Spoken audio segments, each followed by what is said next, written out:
Hey everyone, welcome to Football Canada's Under Review podcast, episode 1. I'm Venetia, I'm your host, and I'm here with Aaron. Our first episode is sponsored by Invictus Gloves. Invictus is the proud glove provider for Football Canada and its national teams. If you are in need of quality football gloves with unique and customizable designs, visit www.invictusgloves.com. Stick to your game with Invictus. So Aaron, how's it going today? Good. First episode. Yeah, you pumped? I am pumped, actually. This is something that we've been kind of wanting to do for a while, is get a podcast going where we can, talk about football stuff in a way that is both critical but fun, and we can spark conversation and kind of look at the things that we're doing in our sport, but also be able to highlight some stuff for people. And it's good to be able to talk, Yeah, of course. So do you want to get things going and kick off the first thing that we're going to put under review? Whoa, before we do that. Okay. Before we do that, why don't we tell people what we kind of want to get across with under review? Like what's the goal, purpose, and like... All right, let's go for it. So mainly what under review is going to be about is going to be about talking about generally three overarching topics that we want to talk about that have happened in just the past little bit. To talk about, for example, today, one of the topics we'll talk about is the international, being able to kind of take a critical eye, kind of give both of our perspectives on the event or the initiative that we'll talk about, and then from there, be able to, have some fun with it, but be able to then bounce the conversation off to our membership and people in the public, and hopefully be able to shed a bit greater light on some of these things so that people understand what's going on. I think that's what we want to do with Under Review, and the name Under Review, officials looking at things, right? Exactly. So we want to be able to put things under the tent and put it under review and have some fun with it. So. And I think that's awesome, and I think we're ready to get things started. Okay, let's do it. All right. Okay, let's start with the International Bowl. So, I was there, which was pretty crazy. For anybody who doesn't know, the International Bowl takes place in Arlington, Texas, at AT&T Stadium, which is the home of the Dallas Cowboys. If you didn't know that's what team lived at Arlington Stadium, yeah. And first of all, I just have to say that stadium is absolutely fantastic. And fantastic is an interesting word to use because why? I think it's like beyond like that. I don't even know if fantastic encapsulates what that stadium is. No, I don't think so. Okay, fine. You're right. It doesn't. It's beyond fantastic. You just like walk into there and it's just like, holy, this is unreal. And honestly, like for the guys who get to play on that field, that must have been like a crazy, crazy experience for them. So with it being your first experience kind of being at the International Bowl, when you walk into that stadium, what is the first thing for you that you were just like, I can't not notice this? The Jumbotron. Yeah, oh my God. That's the thing, right? Like that's the thing that everybody looks at and it's just... It's massive. Yeah. Like it is so big, like you can't miss it. And even like I took a walk up to the upper levels of the stadium, and you would think being that high up, like seeing the field would maybe be a little bit of a struggle, but holy, you can see everything from up there. And like even like because the Jumbotron is so big, it's like even if you couldn't, like you're not missing anything. Yeah. You're really not. It's crazy for how massive the stadium it is. Like you say, it doesn't feel big. Like it feels kind of homey, but also, like you say, just like engaging and so cool. Like if you're an athlete, to be playing in a facility like that where some of the, in this day and age, the Dallas Cowboys, maybe not the same as in past, but with the players that they have, like Dak Prescott and those guys, play on the same field as those guys or play NCAA bowl games are played, it's unbelievable. Unreal. Yeah. I couldn't even imagine like how loud it gets in there when it's full. Like that's crazy. Yeah, the atmosphere is unbelievable. But enough about the stadium. Yeah. Let's get back to the International Bowl. Yeah. I think like we should touch a little bit on what exactly like the purpose of the International Bowl is, because I think a lot of people like see it. Yeah, it's like a big game between the States and Canada, but they don't really know much more about it. So we should maybe talk about it a bit. Yeah, absolutely. And so the International Bowl has been running for several years now, and it started out actually as a way for USA football to compete in American football with the international community. That's obviously the International Bowl, kind of where it's at. So originally we participated as not Football Canada as a Canadian team, but we were participating as Team World. So that's kind of how it started. And it grew for us to be able to, as Football Canada and as Team Canada, to participate as a nation in and of itself against USA football. And for us, specifically at the age group that we send, so we've previously in the past sent both under 19 and under 18 teams.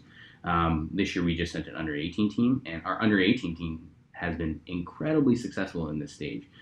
We use it for a variety of reasons. It's obviously a fun exhibition game that we use for the players, but it's also an identification piece for us to develop and build our national team. So it's a good stepping stone and to be able to identify, develop, and push ourselves to getting to world championships. Yeah, I think it's like a great experience for the kids who go down there as well. Especially a lot of them come out of the Canada Cup. So it's kind of cool for them to get to play with some of the guys that they were competing against over in the summer. Speaking of the players specifically, was there a few that that stood out to you at the past international? Yeah, I mean, like you said, the whole of that team comes from our Canada Cup, so our U18 national championship, where we identify the top 40 players from across the country. And it's funny because that tournament, the level of competition is unbelievable. Oh my God, it's crazy. It's so good. I just remember watching it and being amazed by how good the quality of football was. Yeah, and so for us, selecting a team out of there is really, it's easy in the sense that there's a ton of talent, and it's hard in the sense that there's a ton of talent. So it's very interesting. So in terms of players, this year, we'll talk a little about the game exactly in itself. It didn't have the same outcome that we wanted to have. Unfortunately, we actually lost USA Football 27-10, which is actually... It's not bad. It wasn't it's not a bad game. And it's also abnormal for us because generally at that level, we're actually 5-2 at the under 18. So back to the players, though. Some of the players actually, there's a lot of really good, outstanding performances from our players. Specifically at the wide receiver position. So Keelan White had a great day. Let me just step in for a second. He is a fantastic kid. I got to know him a bit outside of the game, obviously, because I spent the week there. And he is just always so happy, pumping everyone up. He loves to dance, which is hilarious. If anyone hasn't seen our vlog, behind the scenes look of the International Bowl yet, it's on our YouTube channel. But there are... There's a soft plug there. Yeah. There are a lot of clips in there of Keelan just having a good time, and it's great. He's a really great kid. Yeah, and from a football perspective, it was impressive what he was able to do. For sure. He had a touchdown, and he was all over the field. His athletic ability, his ability to stretch the field. He probably could have actually had 2 touchdowns in that game. So for him, it was a really good performance, and he's definitely one of the athletes to look forward to potentially being on a World Junior team. He's had experience on the international stage now, so he was definitely a good standout. Our defensive line played very well. You look at the stats, and it's impressive that we were able to hold that team. We had only 1 sack, but 4 tackles for losses in that period. As a collective group, they were really good. Yeah, they were. Now, with that being said, we gave up a lot of rushing yards, but gave up rushing yards on 1 or 2 plays, which is not an overall breakdown of what the defensive line was doing, but there's definitely some talent on the defensive line. Additionally, I thought from a quarterback perspective, Xavier played really well. I thought that he was able to deal with pressure. I thought he was able to get the ball out. He scrambled a couple times and stretched play, which kind of resulted in our 1 scoring drive that we had, our touchdown drive, where he stretched the ball and made a really good play for a pretty good gain on the ground. And there was obviously some other key performances from other guys. But Keelan White, Xavier, and the defensive line, I thought did a really good job. So. What about any standout players on our defensive line that you can think of on the top of your head? I mean, I know they all played like really well, like you said, but anyone in particular stand out to you? Yeah, well, I mean, it's kind of hard to miss him, but Shane Benjamin is a force on that defensive line. He is a big guy. Yeah, he's big, and for his size, he's incredibly athletic. His ability to make plays is impressive, but he's the easy one to see. But I thought that Daniel Royal had an unbelievable game. So just looking at the stats right now, he had 3 solo tackles as a defensive lineman. He had an assisted tackle. He had a sack, and he had 2 tackles for losses. And that's a pretty darn good game from a defensive lineman. For sure. So he's another guy, another really big, athletic defensive line. And if we're looking to the future junior worlds, like there's a lot of good things. Yeah, a lot of good things.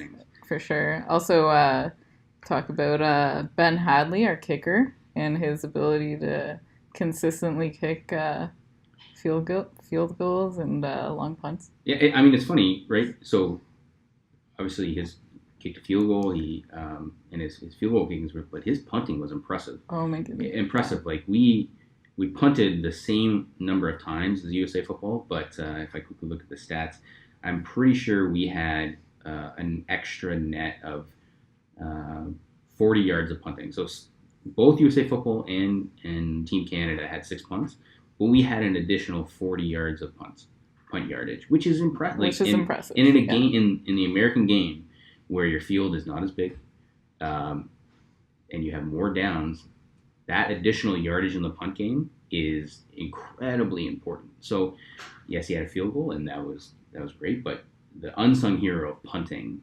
Obviously, you don't want to punt. It'd be more ideal that our if offense, we didn't have to, score more points, but that's not always the reality in the way we live. So, his ability to change field position was pretty impressive.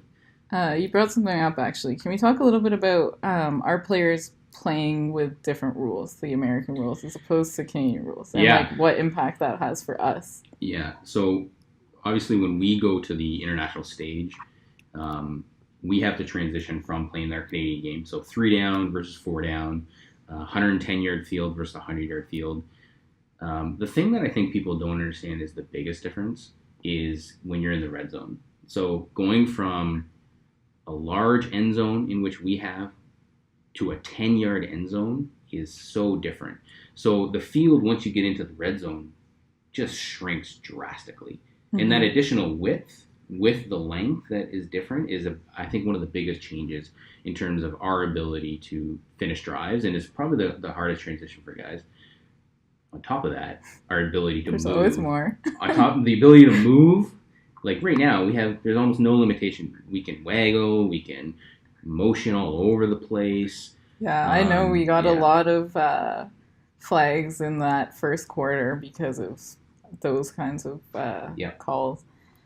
And that kind of goes to the next point is, so the difficulty of transitioning to this different set of rules, on top of that is, again, talking about other things, is in a week being able to prepare for a game, making mental mistakes. It's tough. Yeah. So it's impressive what, not only what Team Canada do, but what USA Football can do in a short span of time, adjusting to a rule set, getting to know each other as a team, and then being able to compete at that level. It was a good game. It's crazy. They get there, and they have a week of practice, and then they play. And that week is basically all they have to get to know each other and bond as a team and find a way to figure it out. And it's pretty impressive that they can do it. Yeah. It's crazy. Especially because football is all about how can you communicate? How do you work together with a guy that, like you said, the only time they might have met before this is competing on the field against each other in Canada Cup. So if there is any bad blood before, that's gone because the maple leaf's on your helmet. It's on your chest, right? Yeah. So that's a big transition piece there. Yeah. Let's segue just a little bit. So speaking of our national team, Road to Gold. Yeah. Worlds is coming up next year. Yep. Three-peat for Canada? Well, that's the goal, right? The goal for us is to be able to, obviously is to win gold. We're the only country in the world to actually have 2 in a row. We're the first country to have as many golds as we have right now, 3. So for us, it always is about how do we set up our athletes in the best possible way and our program in the best possible way to get another championship. As is with any football program, you want to build your program to be able to win. So to do that, it's about how do we create a pathway for these athletes to be prepared, and for us as an organization and as a team to select and identify across the country who That's should hard. go. Yeah, absolutely. It's a big pool. Well, not only is it a big pool, going from Nova Scotia To BC? And in between is a huge distance. So it's not like, other countries where you could potentially meet together in between, right? Of so course. The International Bowl for us is a great opportunity to centralize the guys that we've identified from the Canada Cup, bring them to a place that we can, see what they're like, see how they perform on the international stage, and to be able to hopefully push them in the next process. With 2020 being the goal for us to get to, the 2019 International Bowl is the first step. From there, we'll move on to, okay, how do we identify the next group within our 2001, 2002, and then even 2003s to be able to finalize our 45-man roster for another World Championship. And hopefully we are able to do that and bring gold back to Canada for a third time. That's the goal. All right, so time's up for the International Bowl. We're going to move on. I mentioned earlier that Invictus Gloves is the sponsor of this episode of Under Review. So we're going to be giving away a pair of Invictus Gloves. They're the same pair that the national team sported in Texas. You can share or comment on this episode of the podcast to be entered to win this pair of Invictus Gloves. The winner is going to be announced in 2 weeks on the next episode of Under Review. All right, so moving on to our next segment. Well, first, I gotta say, the gloves are amazing. Yeah, they are. They look fantastic. Yeah. They look fantastic. I use them for flag. They're not helping my game, but that's not because of the gloves. They're really good. They're super nice. Yeah. So what are we talking about next? Community sport mandate. So recently, Football Canada put in a new mandate that mandates all coaches, regardless of their specialization, to be community coach trained by 2021 if they're instructing athletes under the age of 14. So, what's your thoughts on that? This is amazing. It's fantastic for our sport. It's exactly what we hope to achieve by strengthening what is the biggest opportunity to grow our sport, our youth, and growing our coaches' ability to be able to give young Canadians the best experience in the sport of football, whether it's flag, whether it's touch, whether it's tackle. So I really believe in this initiative, and I think it's a fantastic way for a new coach or even an experienced coach that maybe hasn't had the chance to coach six-a-side football or flag football, to have a base of knowledge to kind of get out into the sport. Well, I can speak to that a little bit because, I have football knowledge, obviously not to the same extent as you. Yep.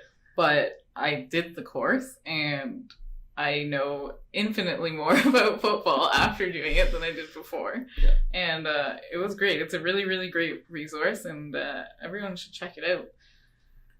Yeah, so in actually doing the course, right, one of the things that in the development of the course, it was how can we provide kind of a base level of knowledge for coaches, but also be able to give them the tools to understand the game, but directly express what that game is and teach skills to a young athlete. How do you feel like you're equipped now to be able to kind of go out into the realm? I definitely think I could go out to a group of kids and teach them a little bit about football, what it means to be part of a team, all that kind of stuff. Because it's more than just practice plans and running drills. It really like speaks a lot to how to interact with these kids and things that you can do to help them, learn like skills like teamwork and yeah, for sure. And I think for myself, as someone who has more experience in the game, more primarily experience in the 12-a-side game, when I actually went through our finalized product, it was, for me to be able to go out and coach flag football, five-a-side flag football, or for me to be able to go out and coach 6-a-side football. I don't know if before taking the course, I would have had the experience or understanding of how to interpret my football knowledge into a modified game or even non-contact, even a little bit. Yeah. So I think that's an interesting piece. And additionally, I hope that by having this type of mandate, it shows that Football Canada is taking the initiative and direction to say that this is where we want our sport to go. We want to ensure that our athletes are getting the best coaching that they can get, and that we tell parents that we're doing the best thing that we can to keep their kids safe, to be able to have them have fun, to be able to have an enjoyable experience, and then to come back to the sport. And again, if it's tackle, if it's flag, if it's 6-a-side, doesn't matter what it is. It's all football. And I think that's something that we don't kind of get across enough is it's all football and it's all fantastic. It's not just tackle. Right? It's everything. Yeah, exactly. Yeah. So on that line of thinking for you as someone who has knowledge of the game and like has an experience, I know you don't have any kids or anything like that yet, but still a long way before that happens. Okay, well, we won't get into that realm of things, right? We'll keep personal stuff out of it. But do you think that in the future, if you had a kid, in picking or choosing programming, what would be some of the main things for you in terms of deciding on programming, basically? Oh, well, definitely like team building, teaching basic movement skills, motor skills, getting along with others, that like things along those lines. Obviously having fun. You want your kids to have fun no matter what. That's a big thing. What about for you? Well, so I have a 2.5-year-old now, and we've been starting to think a little bit about, we put him into gymnastics a little bit and we put him into swimming. And so we're starting to get into the team sport piece, and working at a national level. It's like, I'm very critical about what I want to put him in.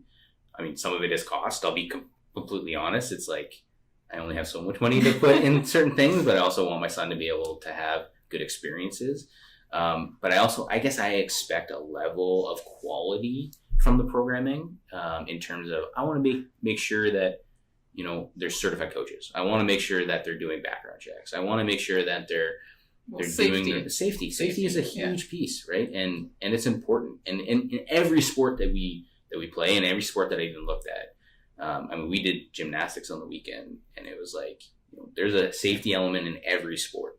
And for me, as a parent, deciding on programming, it's, do you check off all these boxes? Yeah, and I'll choose the program that's going to check off all these boxes.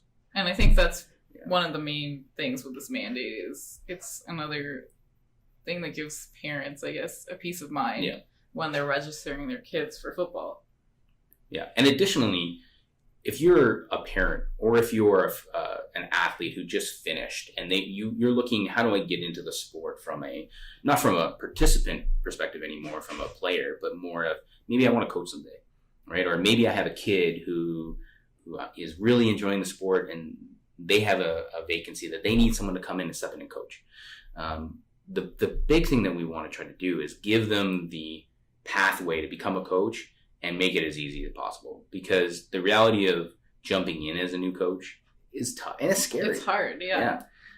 And so the hope is that by providing these tools, we can make it easy, accessible, and entice people to come and coach a sport that, like, I know I love this sport, and like I know it just has provided me with so much benefit, and I know that it can provide tons of young kids, male, female, like across the spectrum with great experiences. And I hope that similarly it allow parents to jump in easier because they'll have and feel equipped to be able to coach. Like that's an important piece. Oh, for sure. So I'll ask you a question then. In tying this in, so recently, Football Canada just kind of announced its hashtag support the sport initiative, right? How do you feel like this community sport mandate ties into that? Well, it's first of all support the sport. Yeah. So what is hashtag support the sport? So it's this initiative that we came up with to push the boundaries of sport, the sport of football, really across Canada. It's basically designed to just encourage community engagement and kind of start a dialogue about maybe some of the barriers to entry or barriers that just exist in the sport of football. It's a social media campaign. If you search up the hashtag, you can see some of the conversation that's been started already.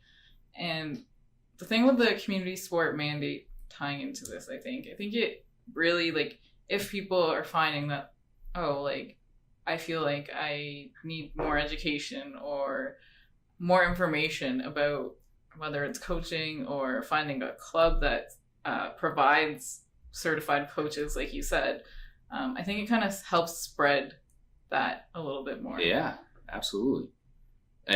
It's funny when you say spread, like in terms of, I think it's a great initiative. Obviously, I think any chance that we can, as a football community, be able to kind of have a common goal to grow the messaging of football, I think is really interesting.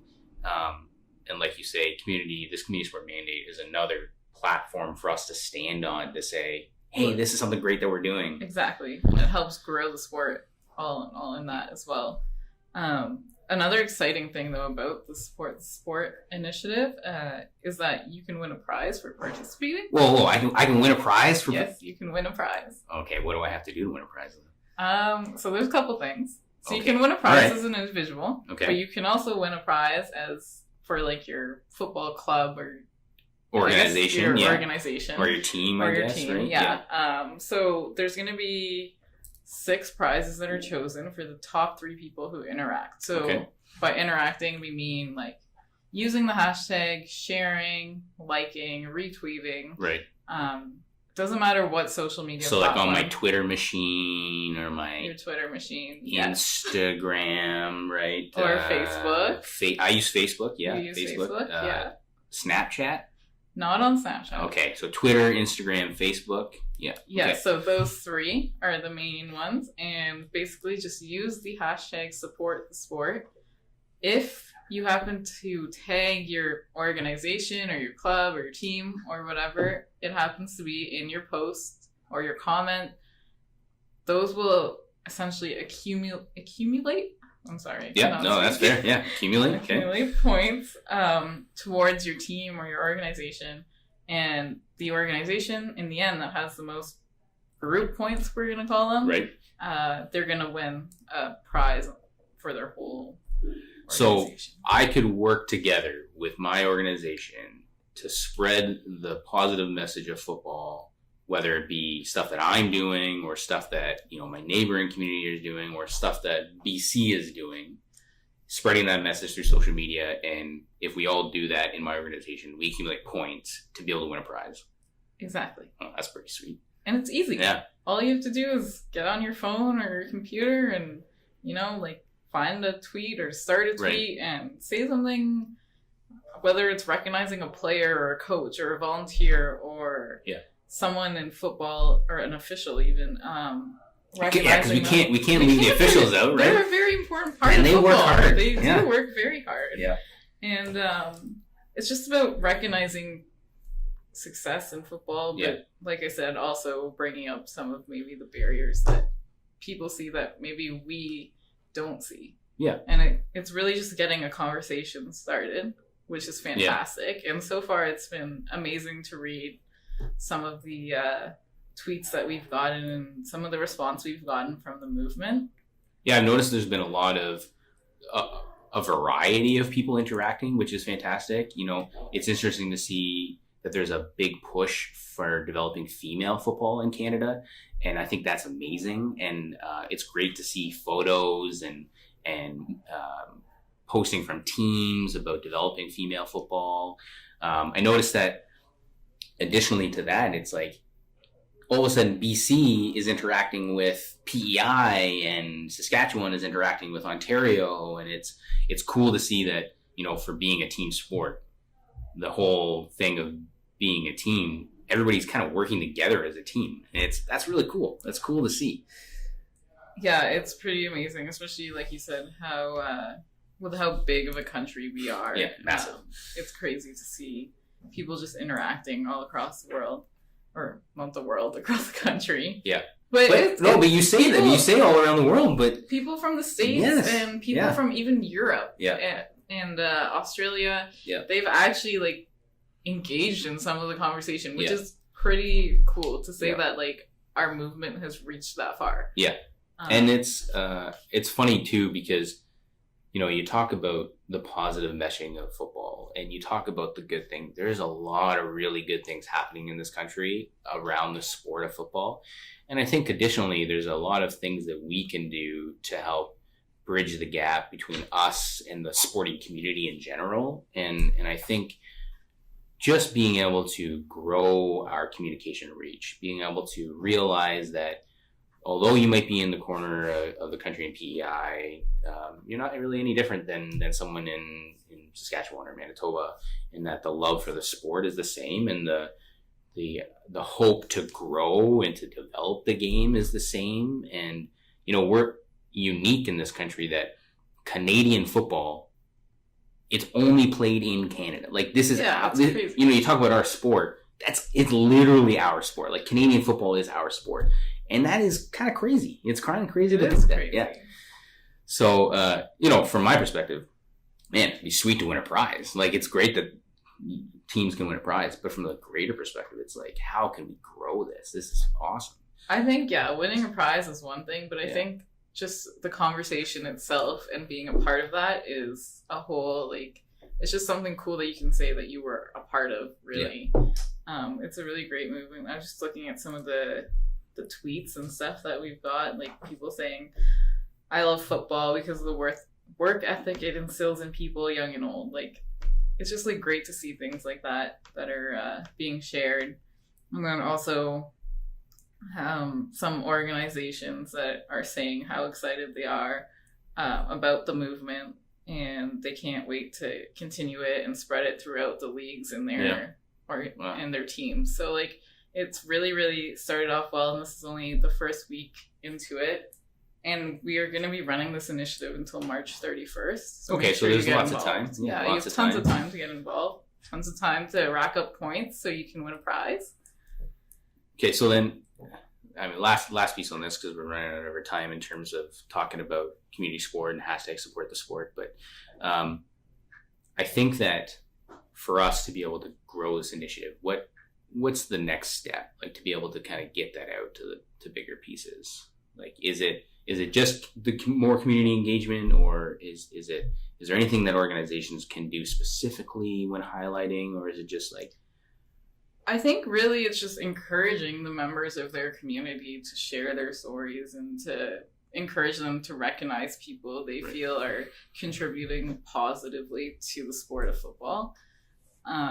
Because really, like, it's those kinds of stories that people like to read and people like to share, and human stories, right? Yeah, like exactly. It's real life, and I think those are the things that resonate best with an everyday person. So I just encourage everyone to share their stories, get the word out. Hashtag support the sport, right? Exactly. Yeah. Make sure you tag your organizations. Make sure you tag Football Canada, and then we can keep growing the communication and teamwork that we as a sport have. So exactly. And that's 15 minutes for that topic. So what's on tap next?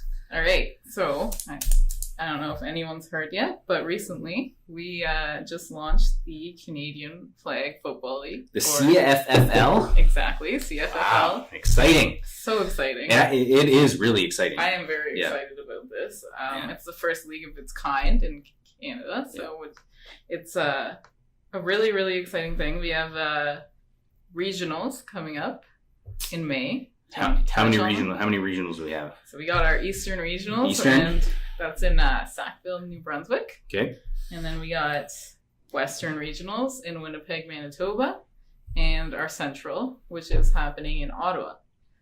Okay, so I guess before we delve into the regionals a little bit, in terms of the CFFL, the Canadian Flag Football League, what is, I guess, the structure? So what is the age group that we're talking about here? So we're talking about 18 plus here. It's a senior league. It's kind of cool because the pathway really, you start in your individual league play, wherever that happens to be, in whatever town that you're from, and you kind of work your way up so you get basically qualify for your provincial level tournament or whatever is set up in your by province. Potentially winning your league Exactly. or winning a tournament or exactly. Yeah. So you go from there to regionals. Okay, so before we get into regionals, what in terms of the structure of the league, what age are we talking about here for CFFL? All right, so we're talking 18 plus. It's senior league. It's kind of cool because the way that the pathway is structured is you start in your own individual league in your city, wherever that happens to be across Canada, and you just play regular tournament play, whatever it happens to be, and each province has a Provincial tournament? Provincial or a selection process or some sort? Yeah, exactly, some sort of selection process that determines who gets to play in the regional events, and there's 3 of them. And after regionals, the top 2 teams Yeah. from regionals will go to nationals, which are being held in Saskatoon, Saskatchewan this year. And In the summer too, because in the winter it's a little different. So in the summer it's in the beautiful. middle of July, Beautiful. which is, Saskatoon in the summer is beautiful. It actually is beautiful. Yeah. I've never been, so I don't know. Yeah. But yeah, so you get nationals, and then the cool thing is if you win nationals, you get a chance to represent Canada on an international stage at the IFAF World Flag Championship, which is supposed to be in South Korea. South Korea in 2020. which is crazy. South Korea. Go to South Korea to be able to compete with the flag on your chest. and that is crazy. Like, you think about where you start, and from coming from just like league play, and then being able to say, holy, I am representing all of Canada on an international stage. Yeah, I mean, it's super cool. And, you talk about it being the first of its kind, and it really is in Canada. It's the first of its kind. But it's cool because, like you said, the leagues get to exist how they exist now. And for them, it's about how do they find a way to incorporate their league into the pathway without interrupting what they're already doing. It just enhances what they're able to offer their flag members to be able to then go, okay, now I can go to the provincial level, and then I can go to the regional level. So in each province gets to send 2 teams from both a men's, a women's, and a mixed division. Which is amazing. Amazing. Right? And so from there, the only exception is in Ontario and Quebec, because they're the only 2 provinces that compete in the Central Regional. They get to send 4 teams from each division to a regional championship. Then from regionals, like you said, the 2 teams go to nationals. So we'd have an 8-team tournament for a national championship. So you're like, okay, well, how does that math make sense? There's only 3 regionals. There's only 2 teams. I can do math. So the other 2 teams, one is actually Team Canada. So whoever is the standing Team Canada at that point automatically competes in nationals. So if you're a part of this process, you get to then compete against Team Canada to be able to, which is super cool in itself. Yeah. Like, to be able to earn your chance to represent the country at Worlds. And then the 8th team actually comes from the host city. So the host city or the host province gets to have an additional team in each division. So your 2 teams from each regionals, plus Team Canada, plus whoever the host is to make your 8-team tournament. But the exciting part along with that is prize money. Yeah, you can win money. And it's like, yeah, give me my cleats and my flag belt. I want to win some money. I mean, it's so easy to be a part of this. Yeah. Like you said, if you already got a team, all you got to do is reach out to your provincial organization and like figure out what their process is. But yeah, it's so cool. If you finish first or second in regionals, you get prize money, and I believe it's 1,000 or 1,500 for first if you finish first at regionals, and it's 1,000 if you finish second at regionals. Yeah. And then once you get up to nationals, it's 2,000 for finishing first and $1,500 for finishing second, Yeah. which is like a hefty amount of money. Yeah, absolutely it is. And, you know, if you think about, okay, so I'm at regionals, I win. Okay, now I get to go to nationals. Oh, also I got money that's going to help me get to nationals as well. Exactly. Similarly, I'm now at nationals and I win. Oh, I get money plus I get to be able to go to South Korea. Which is so cool. Yeah, it's a really exciting process, and it's funny because we're only in year one, and the traction right now that we're getting, and the people being really not only supportive but excited about the process is kind of crazy. It's cool. What do you think this does for flag football in Canada? Well, that's a really interesting question, because a lot of the times, you know, you look at what we've been able to do with our high performance program, and specifically our Junior World Championship and the success that it's had. A lot of the times what you see is leagues like the CFL, that translates to young fans. It translates to programs being able to say, well, we have this elite level league now for flag at a senior level. How do we develop our programming to get players to go to that? So I really think that what it's going to do is incentivize more organizations to run flag leagues, and to say that there's a higher level to go in flag. Flag isn't just recreational. It is very much high performance. And, you know, you talk about potential Olympics. Yeah, Like, I think that's like one of the biggest misconceptions about flag football is Yeah. people see it as strictly like, oh, you can't get it to an international stage. Like it's just purely recreational, like Yeah. you said. But like speaking about our international flag teams, we haven't fared poorly on the international stage in flag. Yeah, I mean, that's not fared poorly is actually like we've done We've really done well. well. Yeah, really well in the international stage. So this is another layer with the CFFL to be able to enhance our national team programs, in the sense that our female team over the past 4 tournaments has won 2 golds and a bronze, which is incredible. unbelievable, right? Especially considering the number of countries that participate at the IFF World Flag event. Yes, and our male team has done equally as well, not medaling in the same sense as our females, but finishing top 5 almost consistently. And flag is a lot easier for more countries to buy into, because less resources. It's easier to kind of just pick up and run with. So like you said, there's a ton of countries playing flag football.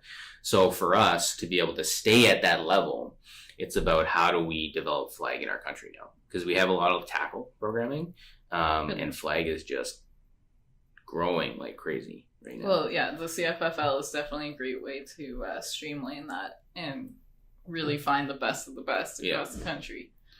So what are you most excited about for the CFFL? Because I know I got my thing. What are you most excited about? Honestly, I'm just really excited to see it get kicked off around and like launch it and see like watch the games. Like it's good football. Yeah. Flag. I remember even just watching our like U18 national championships last summer, and it's exciting football, and to see that on more of a national stage across like the whole country and at an older age group is going to be pretty exciting within itself.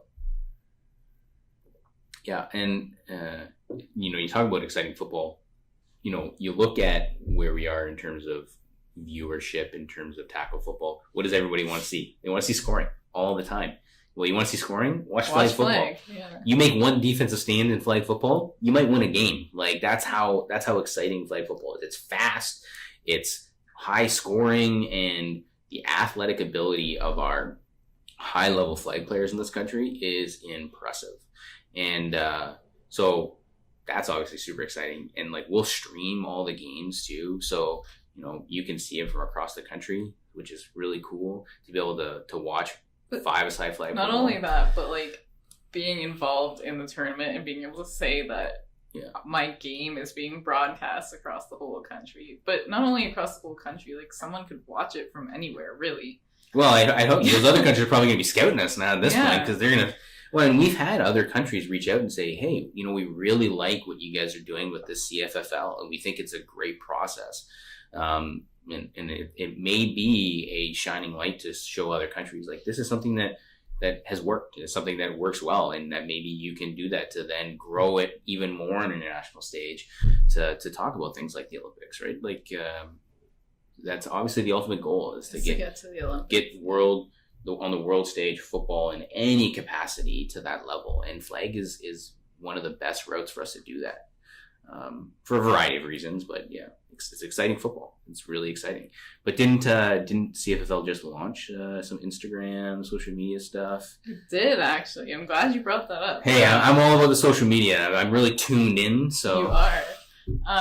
Actually, yesterday we did launch the CFFL social media handles, and it's pretty much your hub for all things CFFL. We're going to be sharing things from leagues, and obviously once regionals and nationals come around, it's going to have all the up-to-date information about that, and also just some fun stuff. So you guys should all check us out on Twitter and Instagram. It's at CFFL_official, and on Facebook, it's Canadian Flag Football League. So as long as the meme game is on. Oh, the meme game is going to be on point. Okay, Don't then worry. that's all we need to know. Basically, is we just need memes. I live off of memes nowadays. So any good memes. One of actually the groups that has really bought in fast for the CFFL is Football Manitoba and Pitt Football, and their CFFL league within Football Manitoba. Their meme game is unbelievable. It's so strong. Yeah, and not only that, their content is fantastic. Yeah, we're gonna have to compete with their memes there a little bit, but no, their content is really fantastic, and we will be sharing it all across our CFFL social medias. But we encourage like other CFFL flag football leagues to go out and tag us and interact with us, and we'll share your content for everyone to see. It's cool when I see, even at the early stage, but to see the CFFL League within Football Manitoba and within Manitoba sharing videos of gameplay right now and seeing the high level play that is already taking place at such an early process of this whole growth of the CFFL. It's cool. It's really exciting. It really is. Yeah. And it's also exciting to see like how, like I think you touched on this before, but how excited everyone is about this and how much interest we've got pretty much since the day that it's been launched. And it's really exciting. I can't wait to see where this goes. So we got a little bit more time. We talked about the CFFL. So if we had to project, where do you see CFFL in 3 years? Like what do you think the CFFL looks like in 3 years in terms of its development and its growth? Oh, I think it's going to be huge.